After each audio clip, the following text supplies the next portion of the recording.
سچی بات کرو. یہ مشورہ حضرت علی رضی اللہ تعالی عنہ کا حضرت عمر کو دینا، کیا اس بات کی دلیل نہیں ہے کہ حضرت علی کے دل میں حضرت عمر کے بارے میں محبت کے جذبات تھے، خیر خواہی کے جذبات تھے، انہیں کوئی تکلیف نہیں پہنچنی چاہیے. آج تم نے افسانے گھڑے ہیں سارے، غیر مسلموں کو تم نے خوش کیے. یہ جو صحابہ کے درمیان مشاجرات ہیں،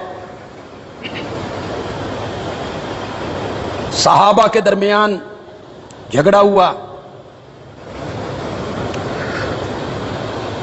اس میں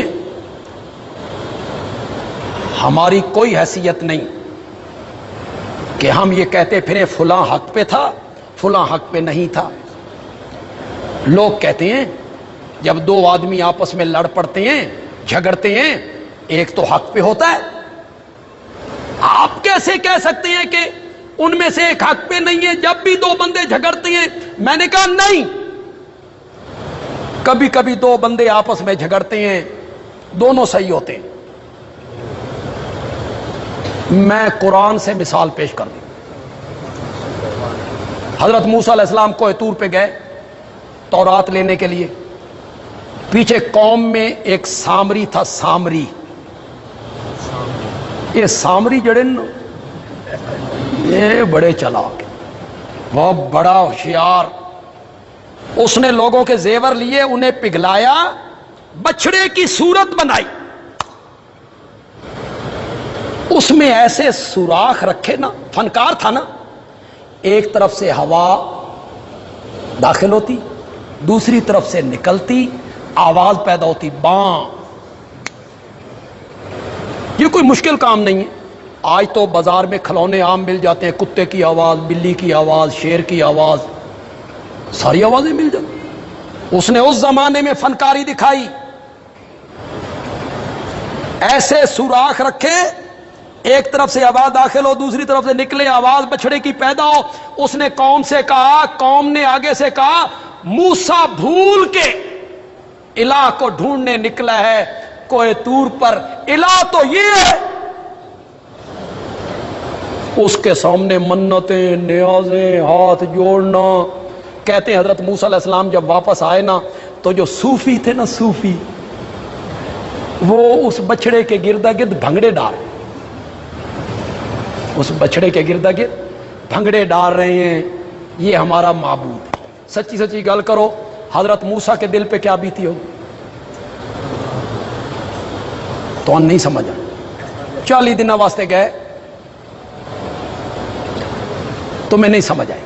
میں 40 دنوں کے لیے کراچی چلا جاؤں، میں 40 دنوں کے بعد جب واپس آؤں تو میں دیکھوں کہ معاویہ مسجد کے سامنے ہمارے مدرسے میں ایک قبر بنی ہوئی، اس پر سبز رنگ کے غلاف ہیں، اس پہ عرضیاں لٹکی ہوئی ہیں، قوالیاں ہو رہی ہیں، عرس لگا ہوا ہے.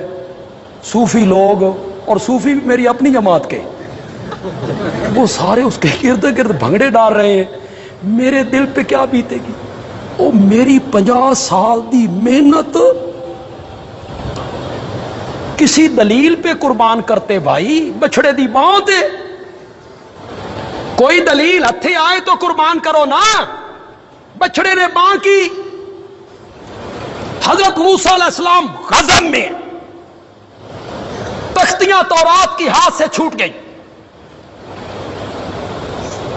اپنے بڑے بھائی حضرت ہارون کے بالوں کو پکڑا اور داڑھی کو پکڑا اور لگے کھینچنے. تو کی کیتا؟ میں تمہیں چھوڑ کے گیا تھا کہ قوم کا خیال کرنا، یہ کیا ہو؟ کھینچنے لگے. حضرت ہارون نے کہا یبن او میرے ماں جائے، میرا کوئی قصور نہیں، اے لوگوں نو خوش نہ کر. یہ جو بچڑے کی عبادت میں لگے ہوئے ہیں، یہ کہتے ہیں کہ دونوں بھائی آپس میں لڑ پڑے ہیں. حضرت موسیٰ علیہ السلام ان کو پکڑے ہوئے ہیں، ان کے بال کھینچ رہے ہیں، داڑھی کو پکڑا ہوا ہے بھی بھائی، عمر میں بھی 3 سال بڑا ہے.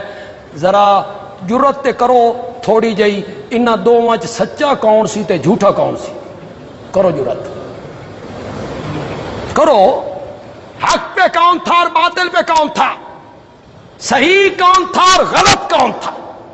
کرو جرات، نہیں کر سکتے ہو، غلط فہمی کی وجہ سے ہو۔ یہاں بھی جو کچھ ہوا کس وجہ سے ہوا؟ غلط فہمی کی وجہ سے۔ میں نے آج جمعے پہ یہ موضوع بیان کیا لیکن میں کسی اور طرف نکل گیا۔ سارے صحابہ مجتہد ہیں۔ کیا ہیں؟ مجتہد کون ہوتا ہے؟ اجتہاد کرتا ہے۔ اجتہاد کا کیا مطلب ہے؟ قرآن و حدیث سے مسائل، آج کوئی ایسا مسئلہ پیدا ہو جائے جس کا نبی پاک سے کوئی ثبوت نہ ہو تو کہیں سے تو نکالنا ہے نا۔ مجتہد کرتا ہے اجتہاد، صحیح کرے دوہرا اجر، اور اگر اس کا اجتہاد غلط ہو تو گناہ۔ بولو تو صحیح یار، گناہ۔ اکیرا اجر، اکیرا اجر۔ صحابہ مجتہد ہیں۔ حضرت علی رضی اللہ تعالی عنہ کا اجتہاد تھا، پہلے بیعت پھر قصاص عثمان، میرے ہاتھ مضبوط کرو، میرے ہاتھ میں بیعت کرو، پہلے مجھے مضبوط طالبہ سنا جائے گا۔ اور حضرت معاویہ، حضرت عائشہ، حضرت طلحہ، حضرت زبیر، مغیرہ بن شعبہ، عمر بن العاص، ان کا اجتہاد تھا پہلے قصاص عثمان اور پھر حضرت علی کی، ان کا یہ اجتہاد تھا، ان کا یہ اجتہاد تھا۔ دونوں میں سے جس کا اجتہاد صحیح ہو اس کو دوہرا اجر ملے گا، جس کا اجتہاد صحیح نہ ہو اس کو کیا ملے گا؟ یہ نہیں ہے کہ ہماری قسمت اچھی تھی، ہماری قسمت اچھی تھی کہ ہم اس وقت نہیں تھے، ورنہ ہم مغیرہ بن شعبہ، عمر بن العاص اور معاویہ کے خلاف تلوار سونت کے آ جاتے۔ جی یہ مرزا جیلمی نے کہا ہے آج سے 10-12 دن پہلے، ہماری قسمت اچھی نہیں تھی کہ ہم اس وقت نہیں تھے، قسمت اچھی تھی کہ ہم نہیں تھے، ورنہ ہم تلوار سونت کے آ جاتے۔ آج اگر حضرت معاویہ قبر سے اٹھ کے آ جائیں، مغیرہ بن شعبہ آ جائیں، عمر بن، گفتگو کیسے کر رہا ہے؟ کن کے متعلق کر رہا ہے؟ کن کے متعلق؟ وہ قبروں سے اٹھ کے آ جائیں، ہم ان کہیں گے صبر کرو، ٹھہرو، شکر کرو، ہم اس وقت نہیں تھے، ورنہ ہم تلوار سونت کے آ جاتے۔ تو ہم نے تلوار تو نہیں سونتی تو زبانیں تو ہم بند نہیں کریں گے، تلوار تو ہم نے نہیں چلائی، زبان تو ہم چلائیں گے۔ کیسے چلاؤ گے؟ حضرت معاویہ کے متعلق میں حضرت مغیرہ اور عمر بن العاص کی بات جمعے پہ کر چکا ہوں۔ حضرت معاویہ کے خلاف کیسے زبان چلاؤ گے؟ حضرت علی رضی اللہ تعالی عنہ نے ان کے ساتھ صلح کی تھی۔ جن علاقوں پہ آپ قابض ہیں ان علاقوں کی حکمرانی آپ کے پاس، جو علاقے میرے پاس ہیں ان کی حکمرانی میرے پاس۔ اس بات کو طے کیا۔ پھر جب ایک کافر مملکت نے حضرت علی پہ حملے کرنے کی کوشش کی کہ حضرت علی رضی اللہ تعالیٰ عنہ کیونکہ آپس کی چپکلش سے کچھ کمزور نظر آ رہے ہیں، میں ان پر حملہ کروں، حضرت معاویہ کو پتا چلا تو حضرت معاویہ نے اسے خط لکھا تھا۔ کیا لکھا تھا اس میں؟ یا لعینہ، اور لعنتی اور رومی کتے، میں نے سنا ہے کہ تو حضرت علی رضی اللہ تعالیٰ عنہ کے خلاف فوج کشی کرنا چاہتا ہے، اگر تو نے یہ ارادہ کیا تو علی کی فوج کا پہلا سپاہی معاویہ ہوگا جو تیرے مقابلے میں آئے۔ یہ حضرت علی نے خط لکھا، حضرت معاویہ نے خط لکھا، اسی خط نے اس کے حوصلے پست کر دیے۔ اس کی جو سوچ تھی وہ بدل گئی کہ نہیں، یہ کافروں کے مقابلے میں اشداء علی الکفار ہیں، یہ نہیں ہے کہ یہ خوش ہوں گے کہ ہاں تم حملہ کر دو. پھر دنیا کی کوئی بندہ دنیا کا جھٹلائے اس حقیقت کو, کوئی بندہ جھٹلائے. 14 صدیوں میں ایک بندہ پیش کرو, ایک.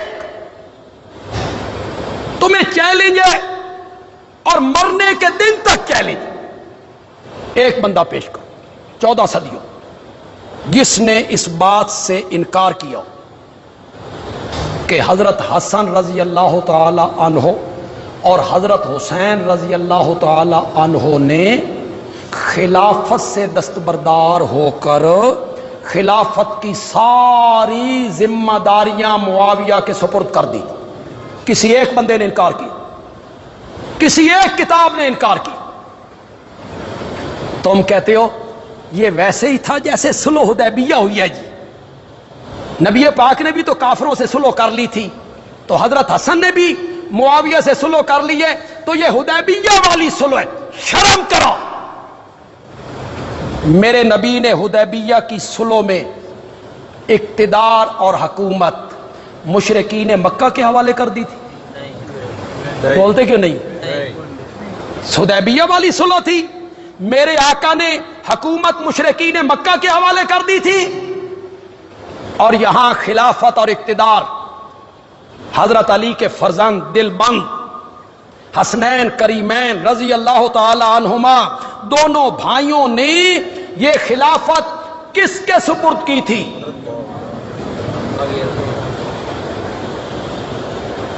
انہیں حدیث عمار کا علم نہیں تھا. تین پتہ لگ گیا حدیث عمار کا. حدیث عمار کا علم حضرت علی کو نہیں تھا. حدیث عمار کا علم حسنین کریمین کو نہیں تھا. وہ نہیں جانتے تھے کہ معاویہ باغی ہے, معاویہ کا گروہ باغی ہے, لہذا ہم معاویہ کے ساتھ صلح نہیں کرنا چاہتے. باغیوں کے ساتھ صلح کون کرتا ہے؟ وہ تو قرآن نے بھی بنا کی ہے کہ باغیوں کو سبق سکھاؤ. باغیوں کے ساتھ صلح کون کرتا ہے؟